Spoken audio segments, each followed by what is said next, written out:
children. My husband and I eagerly awaited the day we would have kids. He was kind to everyone, not just me, and my parents adored him too. My sister, very focused on her career, also got along well with him. Suddenly, my husband's work became very demanding. He started coming home late and even worked on his days off. He was put in charge of a team and was constantly on his phone, discussing work with team members. Looking back, people might have thought, "Isn't that suspicious?" But I didn't suspect anything. I was just concerned about his health. Then my sister, who lived alone, landed a new job and needed to move. She wanted to buy new furniture, so I planned to take her shopping in my car. On the day we planned to go shopping, which was a Saturday, I got called into work by my boss. This was the only day off for my sister. Pondering what to do, I realized my husband also had the day off. Despite being busy, I decided to ask him to take my place. Understanding my predicament, he agreed, albeit awkwardly, saying, "It's a bit awkward to go out with your sister alone, but it's fine. My car is being repaired, so can I borrow yours?" Grateful for his help, I headed to my office to resolve the issue there. It was the first time my husband and my sister went out alone together.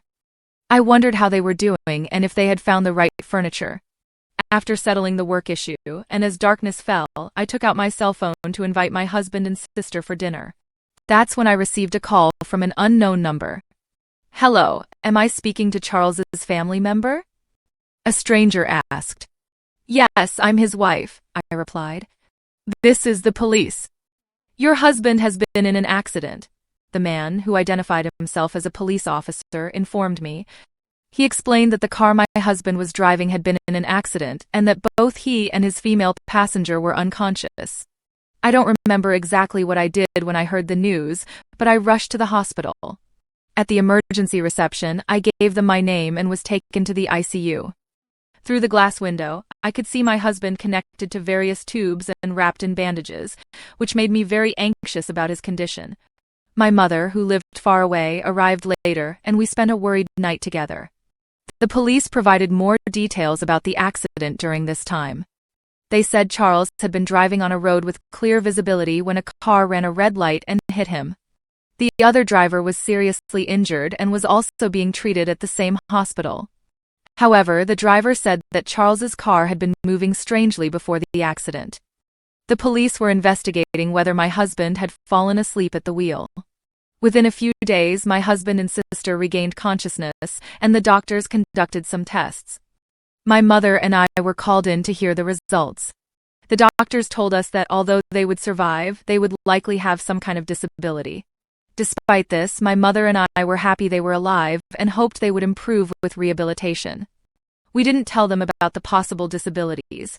My mother and I only shared positive news and took care of them. My mother looked after my sister, and I took care of my husband. At first, my husband was in shock from the accident and felt unwell. He was also worried about the trouble he had caused for me, my mother, and my sister. But as time went by, my husband, who had always been kind to me, started to change. He became frustrated with his leg that didn't move easily, the hospital treatment, and the fact that he had to quit his job. All of this seemed to make him very irritable. Even though he couldn't control his frustration, I still went to the hospital every day because I understood how he felt and wanted to support him. One day, a police detective visited me at the hospital. He explained that they had discovered something about the accident. There had been a brake oil leak in my car, which was involved in the crash. This issue could have led to an accident at any time, possibly explaining why the car behaved strangely before the crash. The woman who collided with us was also in bad condition. Her mother came to apologize, and it was the first time I met her. After this, I noticed my husband's outbursts toward me increased. He resented my ability to move freely while he was immobile. He also seemed irritated when I could only visit briefly due to my work commitments. He began giving me orders and directing his frustrations at me. If I didn't meet his expectations, he threw things and complained about his hospital room, even objecting when I went out to get my own lunch. His demands became more unreasonable over time. I sympathized with his situation, but I had to work to support us financially and handle numerous responsibilities like liaising with the police and managing hospital communications. I barely had time to catch my breath. My husband's behavior became increasingly intolerable, and I felt trapped. My sister seemed to be struggling similarly, and my mother grew more exhausted by the day. I heard that my sister's demands on our mother, who wasn't employed, were becoming overwhelming as well. When I couldn't make it to the hospital, both my husband and sister seemed to have learned about the possibility of remaining paralyzed despite rehabilitation. Then there was the revelation about my car's brake oil leak. My sister said, "Hey, I heard your car was leaking oil. You were responsible for maintaining it. Now, I can't work or recover properly because of this. Mom seems upset, and your husband is in the same situation. You're now responsible for caring for both of us for the rest of your life," my sister accused, catching me off guard. I called my mother, who explained that my sister had been struggling mentally for a while. She also mentioned being too tired to go to the hospital. Despite this, I remained worried about my husband and went to see him at the hospital. When I didn't find him in his room, I discovered him with my sister in the common area. Visiting hours were almost over, and they were sitting together alone in the otherwise empty room. "Hey, I heard that if you had just taken the car in for inspection, none of this would have happened," my husband said, glaring at me. "Yeah, but you're the reason why your sister and I are in this mess," he continued. "The insurance will cover it, and now you're stuck taking care of us for the rest of our lives. Don't forget that." His words hit me hard, and something inside me snapped. "Since when did you two get so close?" I asked sharply. "What do you mean?" He replied defensively. "You don't visit that often, and your mom texted your sister to come over since we can't leave here and we can't walk. What's wrong with me talking to your sister?" It felt like my husband and sister were teaming up against me. "Sure," I retorted sarcastically. "You guys hadn't seen each other for ages before the accident, right? What are you talking about?" "I'm talking about you taking care of us." "You know that," my husband said, brushing off my question. My sister didn't even look at me but nodded along when my husband said that I would be caring for them both for the rest of their lives. I didn't expect a response but continued speaking, hoping they might understand my feelings. "I wonder if the person who hit your car is recovering now," I said. "How should I know? She crashed into us when the light was red." "It's just unbelievable," my husband replied. "Yeah, it was terrifying. We definitely need to make sure we get compensation from her. And this happened right when I was about to get a promotion," my sister chimed in. If I didn't interrupt, they would just keep complaining, so I decided it was time to tell the truth. "There's something you both need to know," I began. "What is it?" my husband asked. "Firstly, I did have my car inspected before the accident," I revealed. "Did you?